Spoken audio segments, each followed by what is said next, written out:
Hi అండి, మీలో ఎంతమందికి ఈ ఫుడ్ తెలుసు? కామెంట్ సెక్షన్లో కామెంట్ చేయండి.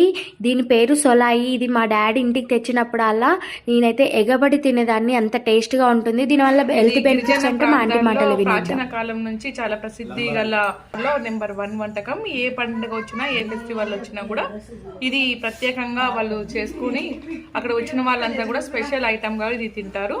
ముఖ్యంగా ఇందులో B12 అనే విటమిన్ సంబంధించిండేది. B12 తోటి లోపంతో చాలా మంది ఇబ్బంది పడుతుంటారు కాబట్టి ఇది తింటే B12 సంబంధించిన విటమిన్ కూడా మనకి లేడీస్ కానీ జెంట్స్ కానీ ఎవరికైనా పనిచేస్తుంది. ఇందులో వాడాల్సిన ఐటమ్స్ కూడా ఓన్లీ పచ్చిమిరపకాయలు, ఎల్లిపాయలు, కొంచెం జొన్న పిండి, మేక కోసిన తర్వాత వచ్చే ఏదైతే మనం ఇంట్లో మేకని కోస్తామో దాని నుంచి తీసుకున్న బ్లడ్ తోటి ఇది కంప్లీట్గా చేస్తారు. కాబట్టి ఇది పెద్ద పెద్ద హోటల్స్లో కూడా ఫేమస్ అయిన ఫుడ్. దీన్ని నల్లవంట కూడా అంటారు.